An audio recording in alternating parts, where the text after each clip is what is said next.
I'm Janine Rechsteiner, and we're in the Jeff Healey Park.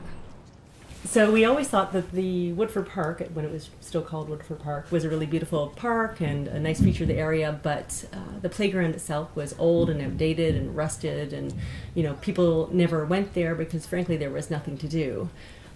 Women actually were feeling quite exposed, being there alone with their children. They didn't feel safe. Everyone wanted to have a new park, but the thing what you have to do in the city is a community actually has to start getting involved first, and then the city will sort of join you, but you have to show that you're interested. So that's what we did. We wanted to improve the playground for our children.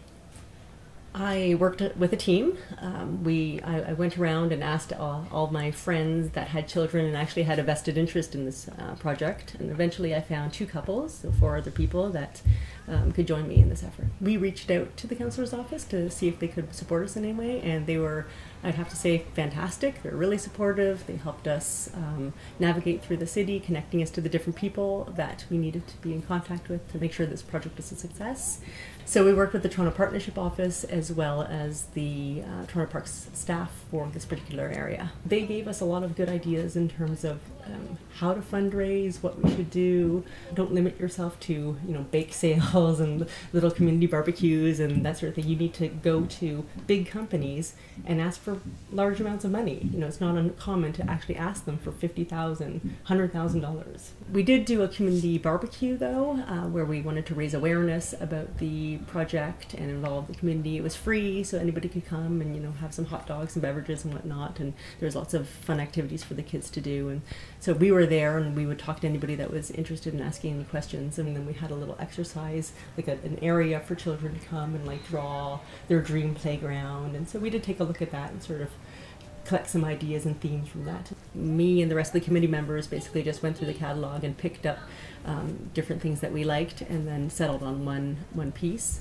What we were really interested in is something that was different from some of the other playgrounds in the area. A large U-shaped climbing net, which is interesting. It connects senior and junior sections, and it has some strong accessibility features as well.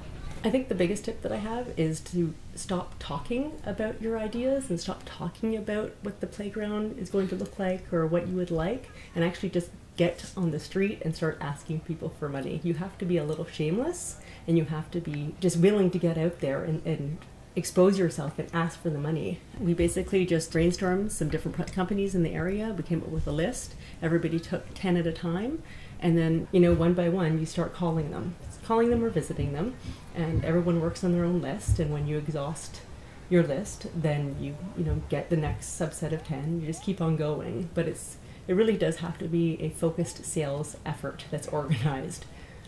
You can have the donors donate straight to the city, and the city can issue tax receipts, and that's fine. The city will hold your money, and then when you're ready to spend it, they'll go through the procurement process for you.